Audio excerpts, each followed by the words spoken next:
A evolução dos modelos atômicos. Você sabe explicar o que são relâmpagos? Como funciona o aparelho de raio-x?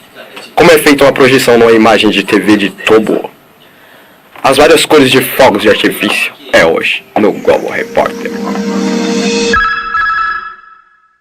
Modelos atômicos. Os primeiros a estudarem sobre isso foram os filósofos gregos que se perguntavam: o que acontecerá se eu quebrar essa pedra e ir quebrando e quebrando e quebrando em vários pedaços?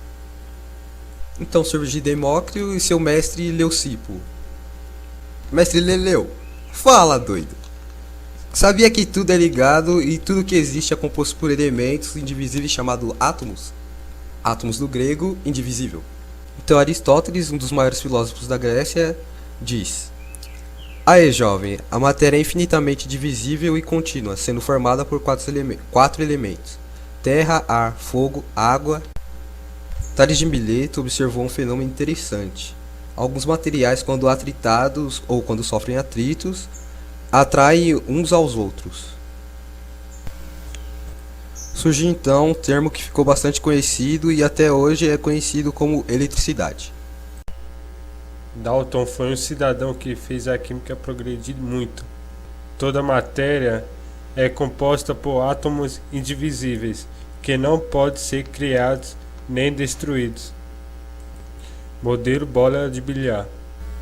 Esse modelo ficou conhecido assim porque explicava bem todas as leis ponderais.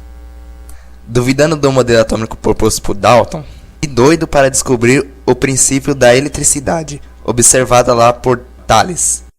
Crookes realizou um experimento envolvendo descargas elétricas em âmpolas de vidro contendo um gás de baixa pressão, onde observou um feixe luminoso onde saía massa, conhecido como raios catódicos, dessa âmpola de Crookes, e que deriva desses aparelhos como raio-x e televisão de tubo. Aí, querendo se mostrar para a comunidade científica da época, Crookes submeteu os raios catódicos no campo elétrico externo, que os feixes luminosos eram atraídos pelo polo positivo. Com isso, descobriu que os raios catódicos tinham carga negativa, contribuindo assim para a descoberta do elétron, contrariando então o modelo indivisível por Dalton. Goldstein, aproveitando a ampola de Crookes, adaptou um cátodo perfurado a ela e observou que os raios que partiam atravessavam o cátodo furado, logo depois eram atraídos por cátodo externo, que é negativo. Descobriu então os raios chamados de anoídicos, ou raios canais, ou canal, contribuindo assim a Arrhenius. Arrhenius, estudando a corrente elétrica e substâncias em solução com a água, por não conduzir corrente elétrica, portanto não acediam à lâmpada para circuito, então passa a ser chamada de não eletrólito.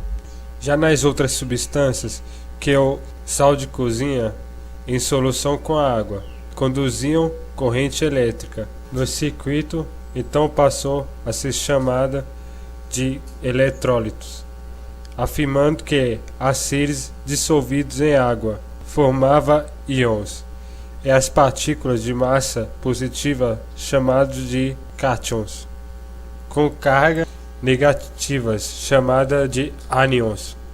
Então, para explicar os fenômenos, os raios catódicos de Crookes e os raios anódicos de Goldstein, e a evolução elétrica e as soluções elétricas, Thomson escreveu seu modelo atômico como sendo uma pasta positiva, encrustada por elétrons negativos, que eram a neutralidade elétrica do modelo atômico, que ficou conhecido como pudim de passas. Mas eu prefiro mousse de maracujá.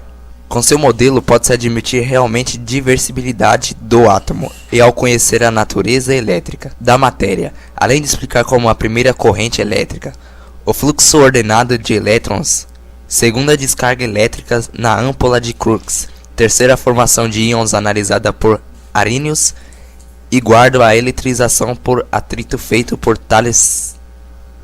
Então, Rutherford foi inventar de estudar radioatividade emitida por alguns elementos químicos.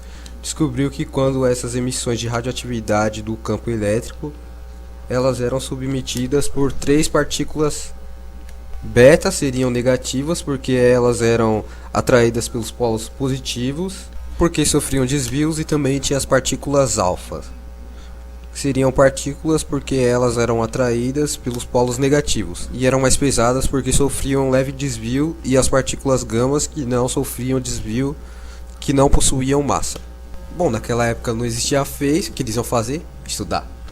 Então Rutherford fez experimentos para melhorar a visão dos modelos atômicos. Pegou uma mancha de polônio e uma lâmina finíssima de ouro, antepara o sulfeto de zinco. Feito isso, ele bombardeou a lâmina de ouro. Partículas que são positivas, emitido pelo polônio. Notando, acho que a maioria dessas partículas de alfa, que elas conseguiam atravessar a lâmina de ouro. Atravessavam outras e sofriam desvio. E outras voltavam, porque não conseguiam. Atravessavam no espaço vazio, por onde atravessava a maioria das partículas alfa, e o núcleo muito pequeno. Eram eletricamente positivas. E assim desviam ou mesmo refletir as partículas positivas. Rutherford diz que os elétrons estavam girando em órbitas circulares, chamada de eletrosfera.